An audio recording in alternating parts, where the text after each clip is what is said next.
So may nahuli kami ko kaya isda o ya, may nahuli kami bugaong ana. Kako bangus o. Ay nagbakal ka na? Yung ano? Ganito ba? Mga tayo.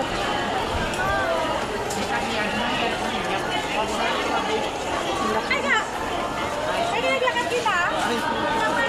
Tilapia.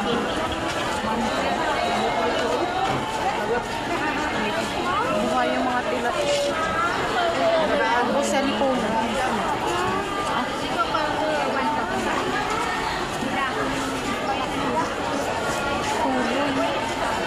Tilapia. Maya-maya. Ano na yung mga kulay na sustainable.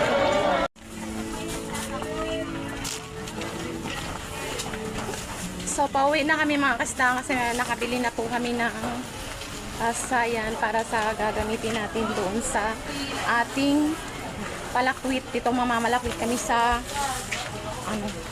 Okay na to, sapat na to. So mga kasda, nandito na tayo sa ating pagmumunita ng isda ngayong araw na linggo. Samahan nyo po kami magmunit ng isda para may pang-ulam tayo mamayang gabi. Siyempre kasama mo natin si GR, si Anding, si Yuan, si Jackie Boy, yan. At si Pisot, yan ang kasama natin. Nag-aasikaso na kami ngayon linggo. So may nahuli kami ko kaya isda o ya, may nahuli kami bugaong ana. Siyempre may nahuli na si Albert na bugaong o may pang ulam na mamaya o. Yan.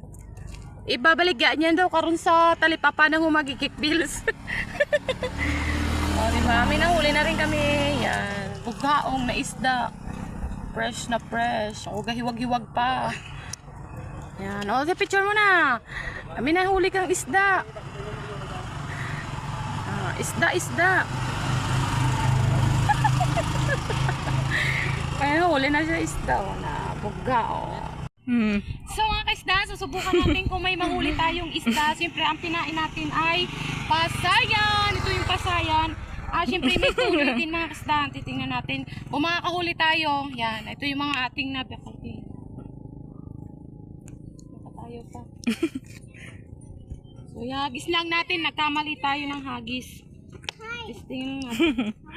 Kinain lang nila. Kinain lang natin. Layo. Mali yung ating ano eh.